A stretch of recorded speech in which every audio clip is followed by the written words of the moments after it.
Hey, what's up guys, Arva here, and welcome back to a brand new video here today, and another experiment on F1 2020. Today we're going to take the worst driver in F1 2020 and see if we can train him up to 100 overall. Of course, I'm talking about the man, the myth, the legend, Lord Mahavir Raghunathan, and, well, he's rated 45, so there's a long way to go to 100, but, you know, that's what this experiment's all about. Can we do it? I don't even know, really, because that's 55 points. That's a long way to train. I'm not even too sure how far things like the HQ upgrades and the personnel suite take you, and then you've obviously got the added on. You can do little training bits in between the race weekends and the activity timeline. So basically, we're going to see and test how far we can push the game mechanics, and if we can try and get the worst driver as high as possible. If that means 100, it means 100. If it means 45, it means 45, because you know what, maybe we just can't improve this man.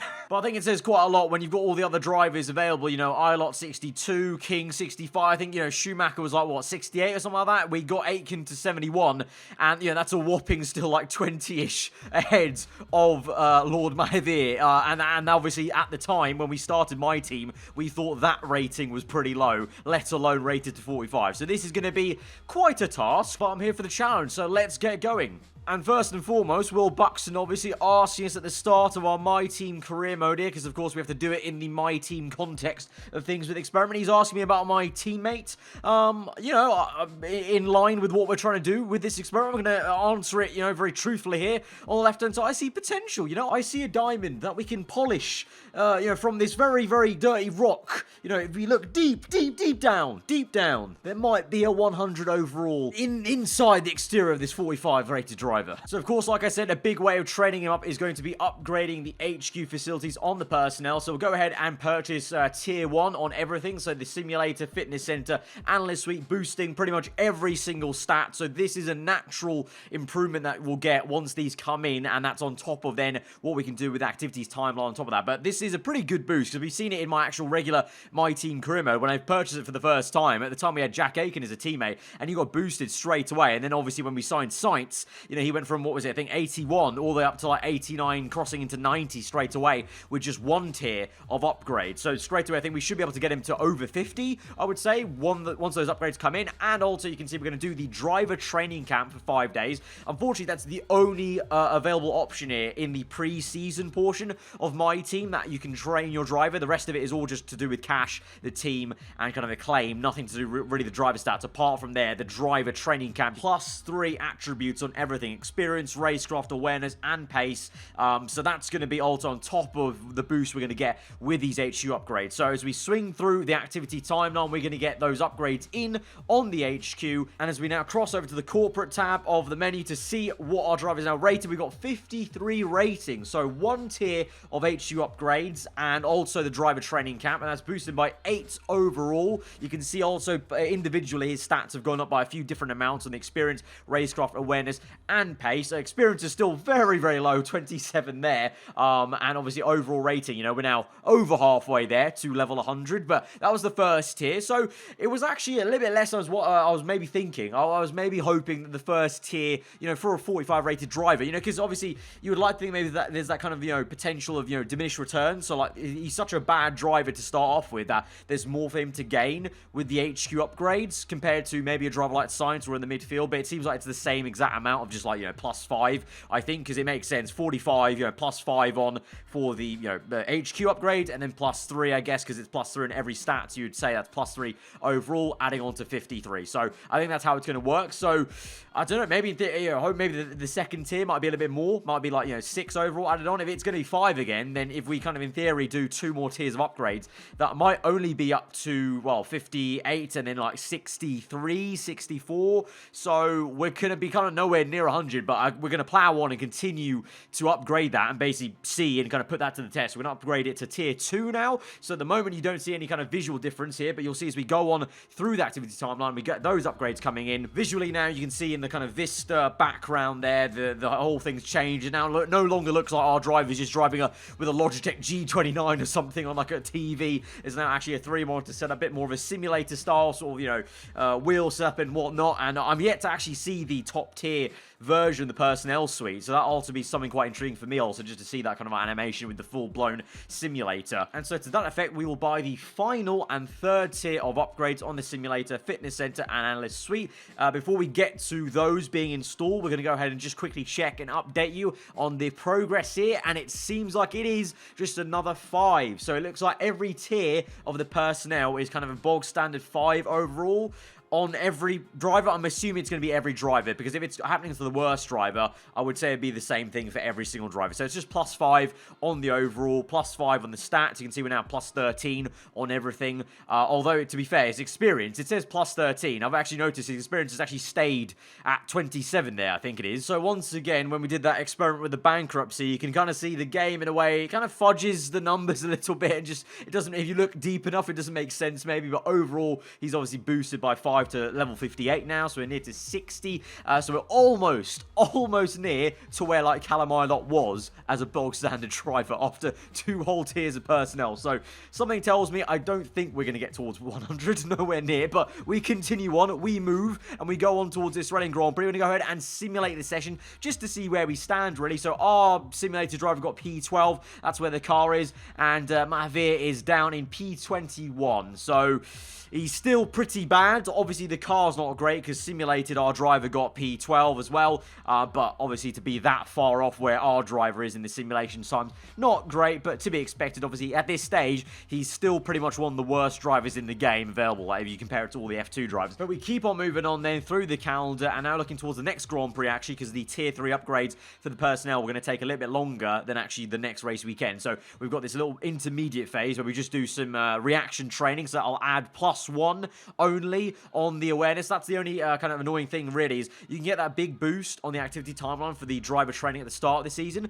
but then from then on, every single driver training you could do in season, most of the time, it's going to be like a 2-day thing. You can choose like this, where it's only +1 on one attribute. There are some rarities where sometimes you can choose 2 driver training activities when it's like a big week, a big gap between races, or, you know, sometimes you get that rare one where it's like +2 or whatever, but most of them are just +1. So it is really a hard, long grind once you've initially done that first pre-season training and you've got the HQ upgrades out the way. Once you've got that, that's pretty much you maxed out for what you can do with the HQs. Then it's just these activities, but it seems to be a very long slog of just +1. So as it stands right now, going on towards the Bahrain Grand Prix, we're overall rated 56, which is now actually 2 lower than we were. So the kind of the training we're doing, is also temporary as well, because you have to keep on doing it, I think, and also depending on how he does in the race, he will also go down in stats as well, because I think that affects it in terms of the form guide and whatnot. So it makes sense. He came second last. So unfortunately, we've lost now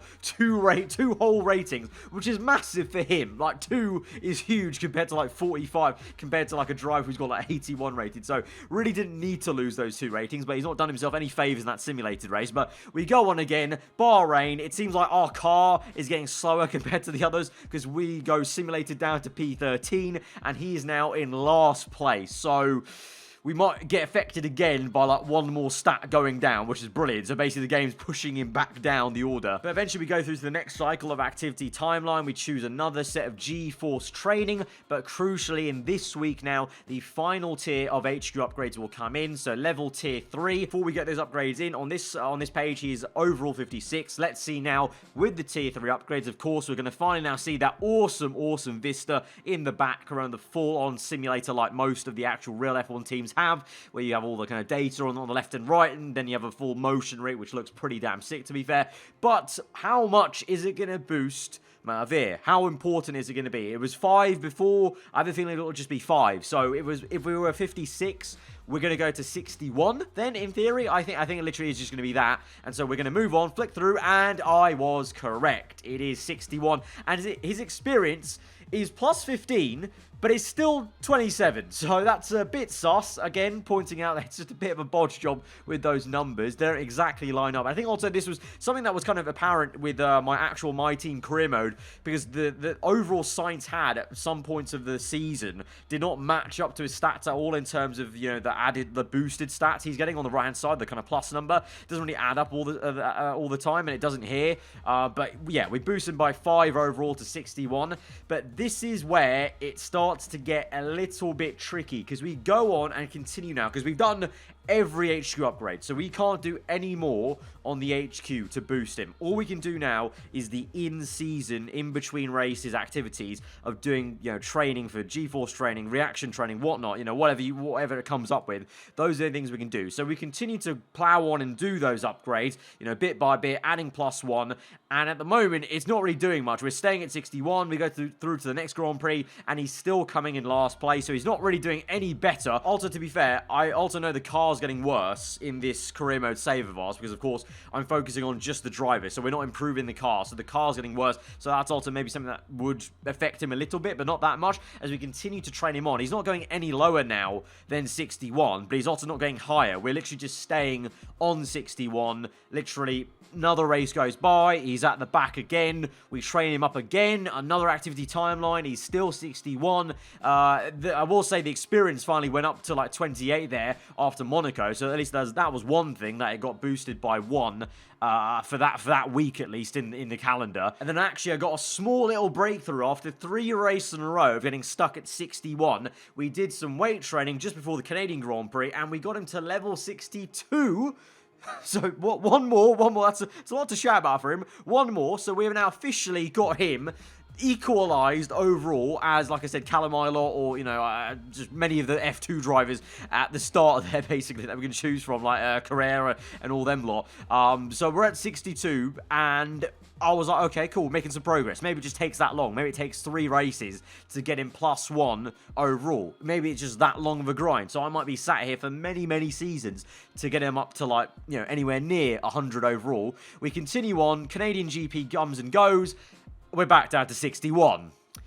So we're pretty much back to square one where we are. This 61, if you think about it, is the 45 plus 15, which is the HQ upgrade. So that would take him to 60. And then the training we're doing every week is boosting by 1 overall, basically, or 2 in the case of that one brief fleeting moment just before the Canadian Grand Prix to 62.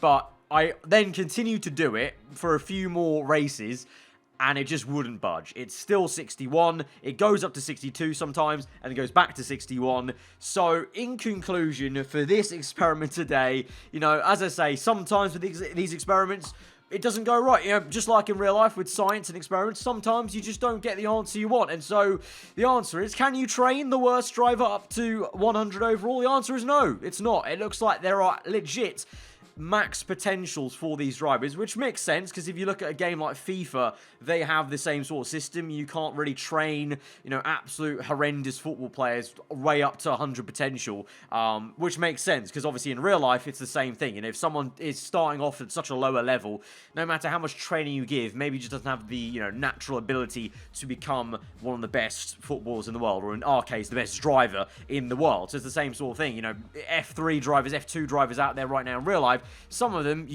unfortunately, they won't make it into F1 ever. They're kind of destined to stay as F2 drivers or just stay in that lower category. So it's like that in the game, which makes sense. Fair play. It's a realistic kind of mechanism there. But it was a shame, because I thought it would be quite funny to train him all the way to 100 and see what he'd be like. And also, obviously, you can't get around just for the sake of the meme, seeing him level 100 would be hilarious. But there you go. That is what happens if you try and train the worst driver in the game to 100. You'll fail, sadly, and be about, 39 points off level 100. So quite a fair distance. We're a full 3/4 of his base level stat off 100 now, after doing all the HQ upgrades, which obviously we fast-tracked. In reality, if you're playing my team normally, those tier 3 upgrades, that would take you a full, 2 seasons or something to get the money to actually do that. So in real time, in real terms, in my team, it would take you ages. We fast-tracked it, and it still wasn't enough to really get him any, it's not worth, basically. You may as well sell him on